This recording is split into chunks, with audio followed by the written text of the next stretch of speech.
Esta obra, Mãe e Filha, foi pintada por Sara Afonso em 1939. É uma de entre muitas obras desta artista em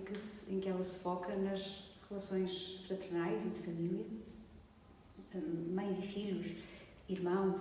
amigos, enfim, família, contexto mais alargado de família, são muitas vezes, de facto, o foco da sua obra. A Sara Afonso vinha já desde a década anterior, portanto, desde a década de 20, trabalhando muito a questão do retrato e procurando uma linguagem que lhe permitisse ir ao encontro da essência do retratado, da natureza do retratado, mas num registro um pouco diferente daquele que era todo o passado da pintura portuguesa. E, de facto, aqui vemos, não um retrato exatamente, mas um registro anónimo, digamos assim. Não sabemos quem é esta mãe, nem quem é esta filha, não estão identificadas, mas são seguramente alguém das relações próximas de Sara Afonso. E aqui vemos esta forma de representação muito particular, muito característica deste período do modernismo, do segundo modernismo, com estas formas simplificadas, digamos assim, com estas formas, os corpos são como tratados como estruturas, como grandes massas de cor e exaltando a forma mais do que a representação, o registro muito naturalista, muito rigoroso, muito minucioso da figura, muito pelo contrário. Há aqui uma clara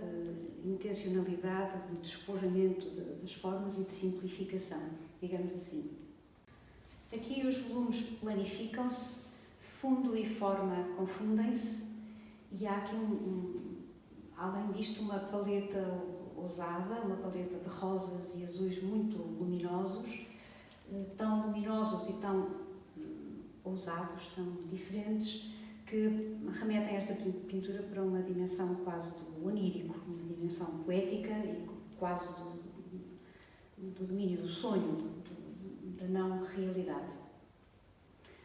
Há nesta pintura uma busca do despojamento das formas, que era, na verdade, uma dinâmica transversal à cultura visual europeia desde 1900 e que os modernismos reviram e reformularam em certa medida. E que é esta a ideia de que se encontra uma pureza, uma genuinidade, uma originalidade na pintura, com mais próximo do desenho infantil ela está, ou seja, que essa pureza e genuinidade se perde com o ensino académico e artístico. A Sara trabalhou um pouco neste registro, a Sara com muitos seus contemporâneos, com muitos dos artistas do seu tempo. O tempo histórico e o quadro artístico da Sara Afonso foi o da segunda geração modernista, que foi também do José Tagarro, seu dileto amigo, do Mário Eloy, do Dúlio Gomes, do Diogo Macedo e também da Ofélia Marques. Neste país, com poucas perspectivas para os artistas em geral e, sobretudo, para as mulheres artistas, no tempo de produção mais pleno da Sara Afonso consolidou-se precisamente o modelo social do Estado Novo, Deus, Pátria e Família, que não previa qualquer espaço para a emancipação artística das mulheres. O papel que lhes estava reservado era o de cuidadoras e de mães. Esta imposição e reforço constante desse quadro tiveram um papel decisivo nas carreiras das mulheres artistas e das mulheres intelectuais durante todo o século XX português. A Sara Afonso, embora fosse aceita pela crítica e pelos seus pares, evidentemente, e tenha tido acesso ao ensino artístico, que também não aconteceu com todas as mulheres, hesitou sempre na ponderação das exigências da vida familiar e da vida artística. Nunca teve, por exemplo, um espaço seu de ateliê. E também não teve a autoconfiança necessária para percorrer um caminho certamente muito duro de permanecer artista ao lado da personalidade avassaladora do Almada Negreiros, com quem a Sara Afonso se casou em 1934. Em 1939, precisamente no ano em que pinta Mãe e Filha, durante uma estadia em Moledo do Minho, a Sara Afonso decide deixar de pintar e escreve: "Fiz as malas, guardei as telas, chorei o dia todo e o José percebeu que eu nunca mais ia pintar." em muitos momentos da sua vida e carreira, abdicou da pintura e da prática artística